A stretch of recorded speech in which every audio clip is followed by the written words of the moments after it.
Greetings, ladies and gentlemen. My name is Andrew N. Price, and welcome to another GRO video. I know there's been a lot of these recently, so if GRO is not your thing, I apologize, but it's kind of been the game that I've been into as of late. So you will have to bear with me. Now, for those of you that are familiar with my channel, you probably know that, well, I've been playing a lot of GRO as of late at both, posting some videos here on YouTube and streaming. Essentially, I've really enjoyed the game. But if you're familiar with my types of videos or my channel, you also know that I'm a wee bit, well, anal retentive. And so I've been kind of taking that and running it, or taking that, I guess, bias towards, I guess, researching things and stuff of that nature. And I've been, ooh, I'm actually going to log in. Yay. It wasn't allowing me to do this earlier. Let me first change my settings. Let us accept that. Yes, I would like to do that. And let's move the window right here. There we go. Alright. So, as you probably know, I'm pretty anal retentive when it comes to things. And so I like to go through and essentially look at the numbers with any game that I've been playing. And so I've obviously been doing that with Ghost Recon Online a little bit, because that's just kind of what I do. And essentially what I was looking at, more specifically, was there had been a lot of complaints from people about the game balance in terms of matchmaking. And more specifically, you'd get into matches with people that were higher level than you, and they would pretty much own you.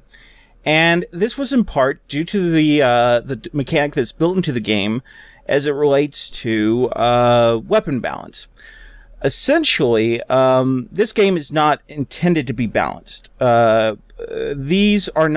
weapons are not particularly side grades as much as they are straight upgrades.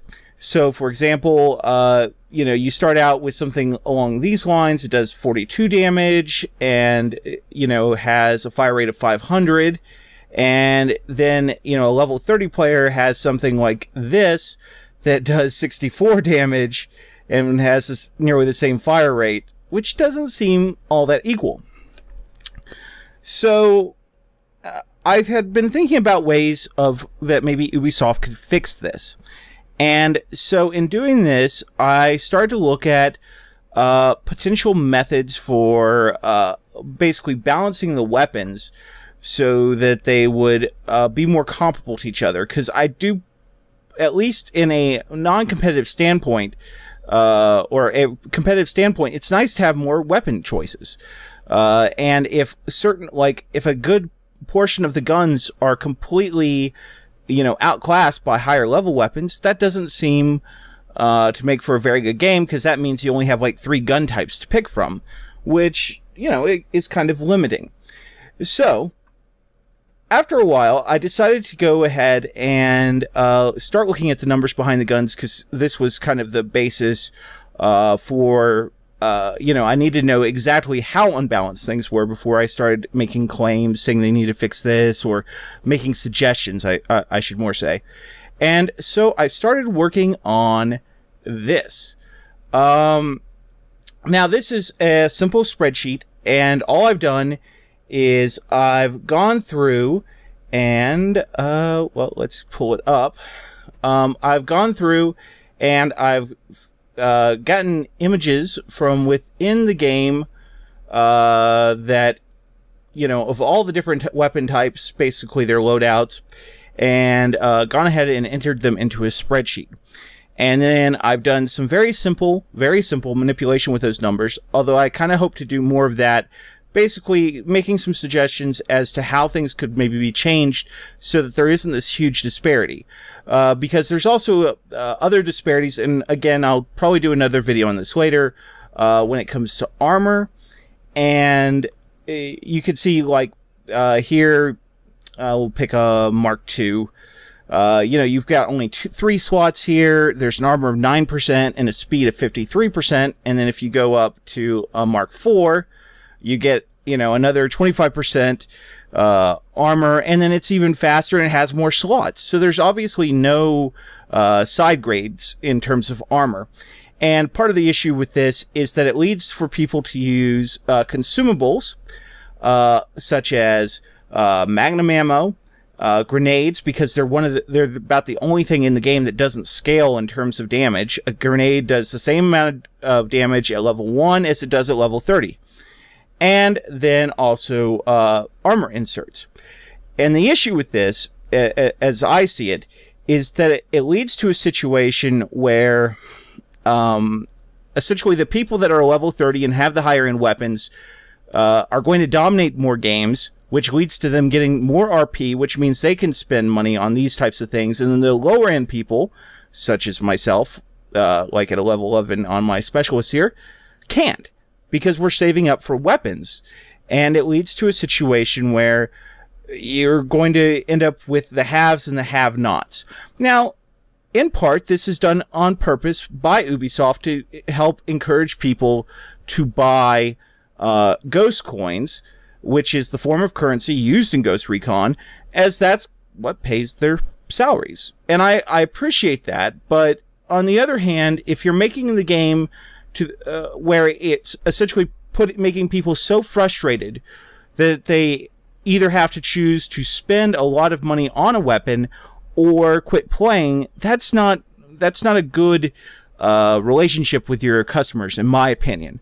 I understand Ubisoft wants to get paid for the work. I get that, and I mean I've considered buying guns, to be honest, just partially, or at least some of the XP boosts. But the thing is this only lasts for 7 days, and it costs, it's real money. And another issue I have with this game partially is, if there's no way to try out weapons before you buy them. So you have to buy the item that you want to try out, and then if you don't like it, well, you're stuck with it. You can resell the weapon, but you only get a portion of the original cost.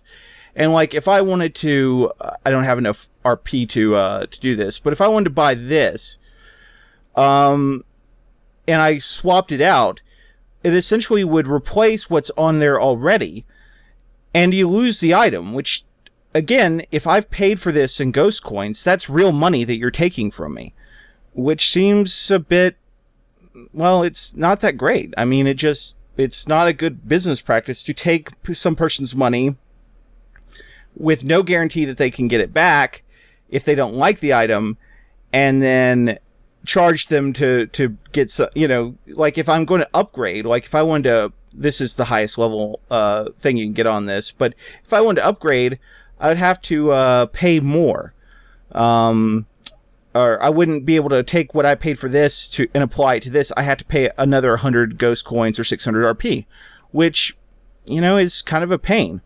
So anyways, those issues aside, again, I'll kind of get more onto this in probably another later video. This is the main focus. By the way, this is the issue I also have with this game in terms of the balancing.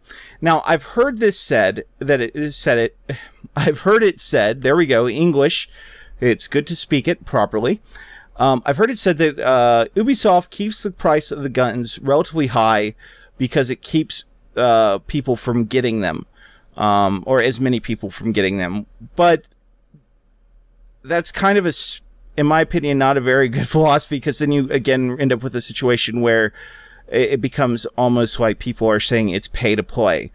Now, I'm not going to say that the guns are specifically like that, but you can definitely see a trend when you look at the statistics, and this is, again, the point behind this, is I basically arrange these things, like here we have damage per second, and it figures out a global average for this particular gun type, which is 450 in the case of assault rifles, because we're in the assault rifle table. And then it determines whether, or I guess, how much of a percentage over or under that particular weapon is in terms of damage per second. And then it ranks them according to that. Very simple. And for then accumulating, I guess, giving the weapon a total score, it looks at essentially all of these different rankings, and it adds up where they were ranked according to the number of other items that they were ranked against, or weapons in this case. And then it adds that up, and then it ranks them according to that value. And then its global rank is based on that. So, like, as you can see here, the AR-21SV is considered the best weapon by this ranking. Now, I should say that when I did this, I did not build any bias into this equation. It's a very simple equation. So, like, I personally think that ready time tends to be a huge determiner in battles, because if you have a ready time of 0.98 and this person has a ready time of 0.23, it doesn't matter if you can deal more damage. They're going to have, you know, roughly 0.75 seconds to fire at you before you can respond, assuming you're running. Now, this is more of an issue with recons and assaults, which tend to run up to you know, positions. They tend to recons using cloak or even oracle generally will be used as flankers, and assaults generally push the lane, and then you have specialists for holding the lane. So for an assault, I tend to think that ready time is more important, and same thing for a recon, but maybe not so much for a specialist. It obviously depends on your play style and what you personally tend to favor in terms of weapon design. And so, you know, you may disagree with these numbers, but basically, what this is looking for is the best overall weapon in terms of what, you know, it's at the top for, you know, damage per second. It's at the top for overall damage, which, again, it's you know, those could maybe influence this negatively. Maybe I should just go with damage per second or damage, but I'm going with the specifics that they gave me. Now, I do not include reload time with this, which is something of a consideration for this, because, like, the reload time on this weapon is 4.8 seconds. And the reload time for this, for example, is 4.5 seconds. So I don't include that, partially because, well, I'm lazy a little bit. And to get all that information, I would have had to click on each one of these individually to see the reload time, because it doesn't show it on this screen. For whatever reason, it doesn't show it here, and so I didn't include it. Now, so that may affect some things, but you get weapons like this that have 6.8 seconds, but then you also have some like this, which I don't think are so high, 3 seconds. And I do believe most of the like SMGs are like 2.8 seconds. So you'll see later the SMGs did not fare so well in this ranking, and that may be in part the reason why. So keep that in mind. It is not a perfect system. This is just something I've been working on. It is not complete. I don't have sniper rifles included in it, for example. And part of the reason for that was, again, because I'm being lazy. But the other reason for that was I also don't have pistols, but that's, again, a laziness issue. Yeah, 2.8 seconds on this. But the other reason for that is basically they kind of throw off the numbers, because like pistols are not normal weapons. It's really hard to compare a pistol to a fully automatic, you know, light machine gun, for example. It's not going to be a fair comparison. It's just going to skew the numbers. So I just tried to stick to the primarily offensive weapons that, you know, are used in most situations. Sniper rifles are kind of a special case. So are shotguns, and I'll go into that in a second as well. So, anyways, back to the numbers. So that's how I determined the ranking on this type of stuff. There's some other interesting kind of little tidbits in here. For example, early on, the ghost coin cost for a weapon is like 349. The RP cost is 1675, which translate to an RP to ghost coin exchange ratio of 5-1 in favor of, obviously, the ghost coins. But as you go higher up, it gets closer to 12-1, which, again, is, I think, an issue because I feel like Ubisoft is unfairly penalizing people that are just trying to use RP. And, I mean, but I understand you want to get paid, Ubisoft, but it is a free-to-play game. I would be more inclined, to be honest, if you just gave me all the weapons and charged me 30 or 40 bucks for it, the game. I mean, I don't see spending $22 for a weapon, which is what it translates out to if you use the average ghost coin exchange rate to, you know, actual dollars. And that's pretty much for all of them. Now, with the SMGs, as I said, they skew a little bit differently, and here's where this kind of comes into play. Because I did a global ranking of the weapons. And as you can see here, this one here has shotguns in it. It's ASLS, which is assault rifles, SMGs, light machine guns, and shotguns composite. And then I have an ASL composite. The ASL composite is the same thing as ASLS, but it does not include the shotguns. So if you're looking at this, because I am going to post it for everyone to view and to look at, you can you know, use either table depending on your own particular needs. Because the thing with the shotguns is you can see they rank really high in terms of individual shot, you know, damage per shot, but obviously they do not have a very high fire rate, so therefore they're going to have a very low damage per second in comparison to a lot of the other weapons, and their accuracy is relatively low, as is their the size of their magazines. And again, this is something that it's very hard to measure in just pure statistics, because as we all know, if you've ever run into someone with like a Model 10A, it doesn't matter how small their magazine is, they can kill you in one shot, regardless of how many inserts you have. And that is in no way figured into these statistics. Additionally, there are some elements in the game that don't translate perfectly. For example, you look at the accuracy on these weapons and you see, oh, this is really low, you know, 9%, 12%. But the thing is the damage spread on shotgun pellets doesn't, in my opinion, spread as much as it should. And in fact, they are annoyingly accurate at long ranges. So, yeah, again, this is not a perfect system. It's just kind of more of an interesting thing that I did, and I thought that other people would enjoy it. Enjoy looking at it and kind of maybe playing with the numbers themselves, and because it is a bit of a pain to get all these statistics in here, as I wasn't able to find anywhere where they were posted where I could just you know, use some sort of curl method and pull them out. Now, as I'm sure this is going to be an interest to everyone, and it tends to be a hot button topic, so if we're looking at all of the weapons, which weapon is the best? And I know a lot of people don't like the P90, and I understand why. Personally, I think it's too accurate at longer ranges. I don't mind that once it's up, like if they get behind you, that they can kill you in one shot, or like in one burst, but you know, I also understand that Recons do not have the highest amount of health, and so that comes into play as well. But the two weapons that came out tops in this particular ranking, again, this is unbalanced. You know, this is a completely unbiased. There is no weighting to any of the stats.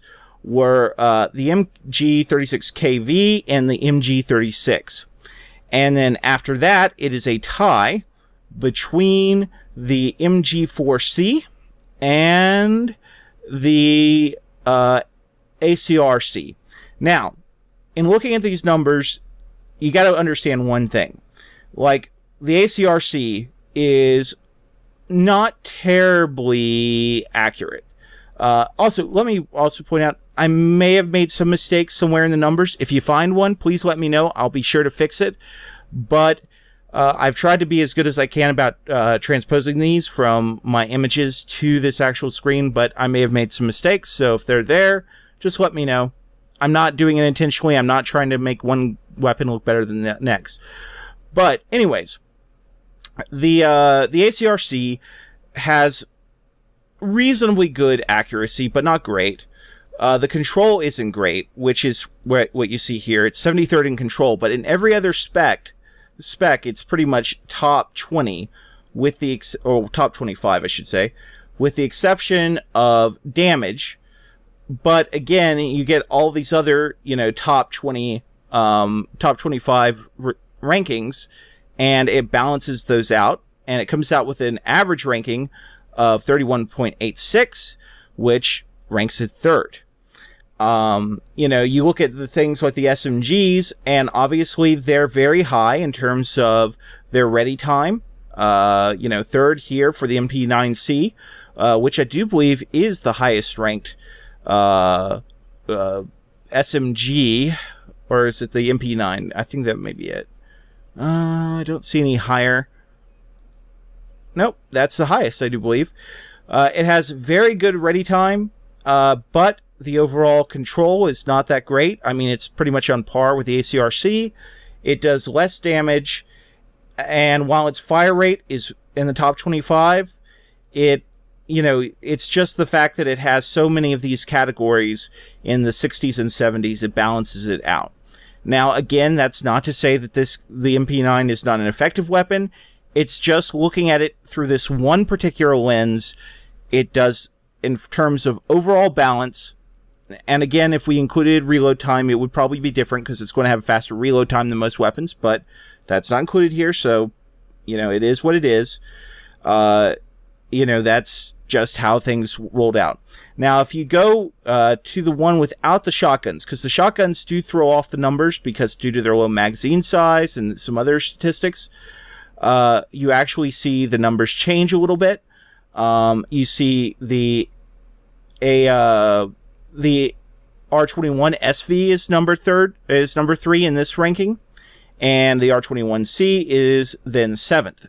So, to me, the one without the shotguns is probably a more accurate assessment, or a more accurate comparison between the weapons. But, again, it is what it is. So you take it, take the numbers for what they are. Overall, I'm pretty happy with how this came out. It's very simple right now. Like I said, I kind of want to do more with this, but I had to get this done before I could kind of work on my the other portions of the video that I had planned.